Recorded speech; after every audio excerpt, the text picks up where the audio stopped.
हरिओम. राजा जनक आणि सर्वज्ञानी श्री अष्टावक्र यांचा ज्ञानसंवाद. अष्टावक्र गीता, अध्याय 18, श्लोक 37. मूढो नाप्नोति तद्ब्रह्म यतो भवितुमिच्छति अनिच्छन्नपि धीरो हि परब्रह्म स्वरूप भाक. अनुवाद. अज्ञानी माणूस ब्रह्मस्वरूप होण्याची इच्छा बाळगूनही ब्रह्म होऊ शकत नाही, पण ज्ञानी पुरुष त्याची इच्छा नसूनही परब्रह्माचा उपासक होतो. विवेचन. अष्टावक्र स्वामी म्हणतात की सिंहाचे पिल्लू बकऱ्या मेंढ्याच्या कळपात वाढले तर स्वतःला मेंढी बकरी समजू लागते. त्याला भ्रम होतो की तो एक बकरी आहे, पण जेव्हा तो नदीच्या पाण्यात आपला चेहरा पाहतो व जेव्हा त्याला रक्ताची चव कळते तेव्हा त्याचा बकरी असण्याचा भ्रम नष्ट होतो. त्याचे सिंहत्व जागृत होते. त्यासाठी त्याला कोणतेही प्रयत्न करावे लागत नाही. केवळ आपल्या स्वरूपाचे ज्ञान प्राप्त झाल्याने त्याचा बकरीचा भ्रम नष्ट होतो. त्याचप्रमाणे ज्ञानी माणसाने आपले स्व रूप जाणल्यावर त्याचे भ्रम आपोआप नाहीसे होतात व तो स्वतःच ब्रह्म होतो. जीव ब्रह्मा होत नाही तर तो आधीच ब्रह्माच असतो. त्याचे फक्त त्याला ज्ञान होते. जर सिंहाचे पिल्लू खरंच बकरी असेल तर लाख कष्ट करून, योगाभ्यास करून, साधना करूनही तो सिंह होऊ शकत नाही. अष्टावक्र सुद्धा हेच सांगतात की अज्ञानी माणूस ब्रह्मा होण्याची इच्छा करूनही ब्रह्म होऊ शकत नाही.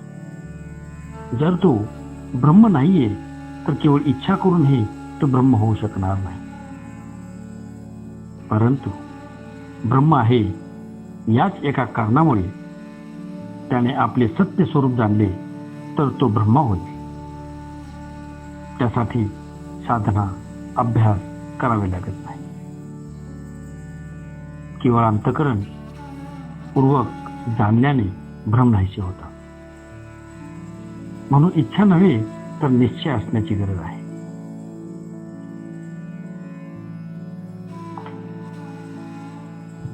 अध्याय 18, श्लोक 38. निराधारा ग्रहव्यव्याघ्रा मूढाः संसार पोषकाः एतस्य अनर्थ मूलस्य देह कृतो बुधय. अनुवाद.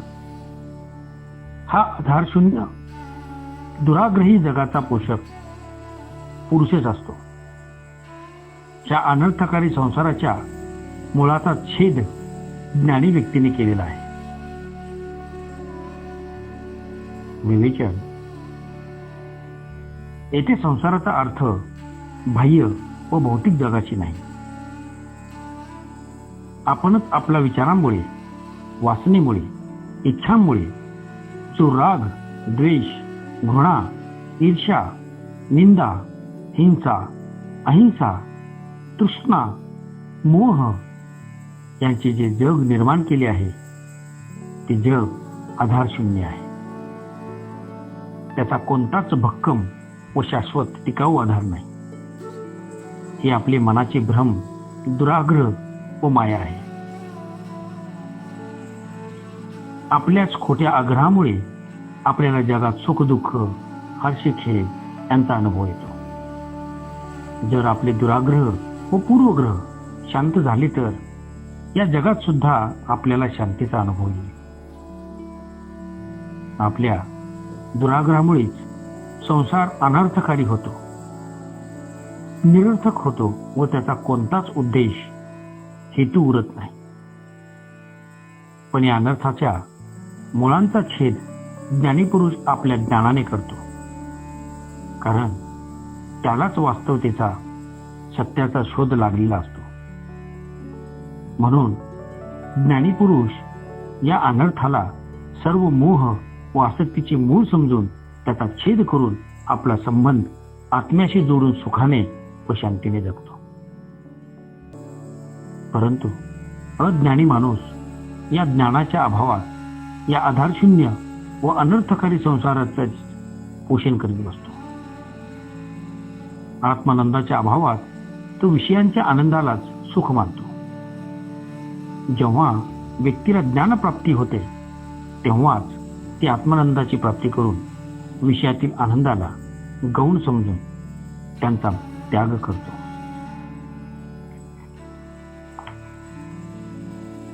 अध्याय 11 श्लोक 39. न शांतीम लभते मूढो यतः शमितुमिच्छति धीरस्तत्वं विनिश्चित्य सर्वदा शांत मानसः. अनुवाद: शांत होण्याची इच्छा बाळगूनही अज्ञानी पुरुष शांत होत नाही, पण ज्ञानी पुरुष तत्वबोधामुळे सदैव शांत मानसिकतेचा असतो. विवेचन: शांती ही प्रयत्नाने मिळणारी गोष्ट नाही. अज्ञानी शांत होण्यासाठी प्रयत्न करतो, पण शांत होण्याच्या इच्छेमुळेच चित्तात तरंग निर्माण होतात व त्यातून नवी अशांती निर्माण होते. चित्तात कोणत्याही इच्छा, शंका, आकांक्षा व विक्षेप निर्माण न होणे म्हणजेच शांती प्राप्त होणे आहे. ज्याच्या चित्तात कोणताही विक्षेप न कोणताही तरंग नसतो त्यालाच आत्मज्ञानाचा अनुभव प्राप्त होऊ शकतो व तोच पुरुष सदैव शांत मनाचा असतो. द्वंद्वरहित होऊन समभाव चित्तात बाळगून सर्वत्र एकाच आत्म्याचा अनुभव घेतल्याशिवाय शांती प्राप्त होत नाही. इच्छा करणे हे तर अशांतीचे कारण आहे. अध्याय 18 श्लोक 40. क्व आत्मनो दर्शनम तस्य यो दृश्यम अवलंबते धीरास्तं तम पश्यन्ति आत्मनम अव्ययम. अनुवाद: जो केवळ दृश्य पदार्थांनाच सत्य समजतो त्याला आत्म्याचे दर्शन कसे होणार. धैर्यशील पुरुष जे दिसते तेच सत्य मानत नाही, ते अविनाशी आत्म्याचे दर्शन घेतात. विवेचन: अज्ञानी माणूस फक्त वस्तूंना, पदार्थांना पाहतो. त्यांच्या आतील आत्मा तो पाहू शकत नाही. इंद्रिय केवळ स्थूल स्वरूपच पाहू शकतात, सूक्ष्म त्यांच्या आवाक्याबाहेर राहते.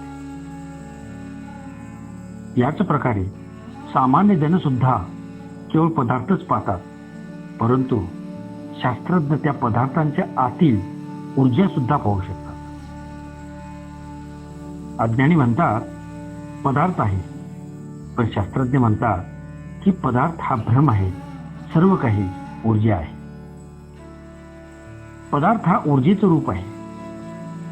याच प्रकारे केवळ दृश्य पदार्थांनाच सत्य मानणाऱ्यांना आत्म्याचे दर्शन होऊ शकत नाही, कारण आत्मा स्वतःच दृष्टा आहे. डोळे हे केवळ माध्यम आहेत, एक साधन आहेत. ते कुणालाही पाहू शकत नाही. मेंदू सुद्धा कुणाला पाहू शकत नाही. ही सर्व उपकरणे म्हणजे साधने आहेत. पाहणारा तर आत्मा आहे. म्हणून ज्ञानी पुरुष केवळ दृश्य पदार्थ पाहत नाहीत, तर त्या अविनाशी आत्म्याला पाहतात, कारण आत्म्यामुळेच सर्व जग दिसू शकते. अज्ञानी केवळ दृश्य पदार्थच पाहत असतो. खरा दृष्टा असलेल्या आत्म्याचे ज्ञान हाच धर्म आहे. ओम शांती शांती शांती.